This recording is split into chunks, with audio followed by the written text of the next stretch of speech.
Rezidba kivija svakako djeluje komplikovano za onog ko nema velikog iskustva u tome, ali oni koji imaju mogu pogriješiti.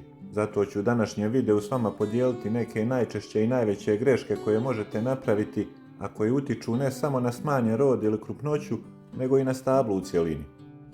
Oštra ili jaka rezidba jedna je od najčešćih i najvećih grešaka koje možete napraviti. Najprije moram napomenuti jednu stvar za one koji možda ne znaju, kivi rađa na mladim jednogodišnjim granama. Zašto sam ovo rekao?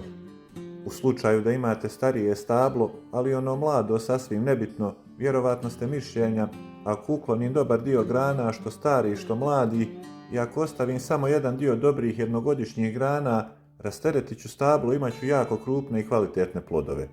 Greška. Ostavljanje manjeg broja grana neće potaknuti krupnije plodove, potaknut će ono što nam ne treba. Potaknut će veliki broj mladih izboja, ali u onom baznom dijelu stabla na početku pergole i to uz veliki broj vodopija. Stablo u tom slučaju tokom ljeta troši najveću snagu upravo na tom dijelu i zapostavlja onaj dalji dio stabla koji bi trebao napredovati.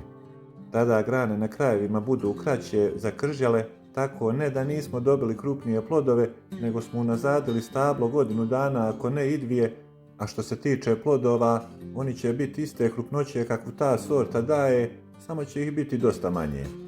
Dakle, ravnomjerno ostavljanje grana u svim smjerovima najbolja je opcija, jer priroda će u ovom slučaju izabrati one grane koje će biti višak stablu i one će se osušiti, a opet će ostati dovoljan broj grana za sljedeću godinu, a vama će i rezidba biti olakšana. Druga greška je broj pupova na rodnoj grani, ili da prevedem jednostavnije, dužina jednogodišnjih grana. Ovdje se spominju različiti brojevi pupova gdje imamo situacije rezidbe od 4 do 6 pupova, 6 do 8, ali i od 10 do 12 pupova. Za one koji tek počinju ja bih izabrao zlatnu sredinu, koja opet zavisi od par stvari. Često pri rezidbi imamo situaciju gdje je jednogodišnja grana već dala rod na početnim pupovima i ako nju režemo na 4 do 6 pupova, a na prvim je već bio rod i oni više neće rađati, onda imamo situaciju da ćemo imati najvjerovatnije jednu nerodnu granu. Ukoliko primijetite peteljke na početku jednogodišnje grane, njih ne brojite, nego brojite prvi pup poslije njih i onda idete narednih 6 do 8. Ako dođete u situaciju da je grana slabije razvijena, a morate je ostaviti, onda u tom slučaju ostavite manje pupova. Nije dobro ostavljati ni 10 ili 12 pupova, jer iduće mlade grane koje će izbiti naredno ljeto razvit će se većinom iz krajnjih pupova, iako nije pravilo, često imamo barem 2 grane, pa se rezidba svodi na onu bliže bazi, ali ako nema, onda smo produžili granu predaleko, što crpi dodatnu energiju. Uglavnom, najbolja je neka srednja mjera, ni prekratko ni predugo. Još jedna greška koju bih izdvojio je vrijeme rezidbe. Iako se kivi uglavnom uzgaja u toplim krajevima, činjenica je da može podnijeti minus 10 stepeni Celzija bez problema.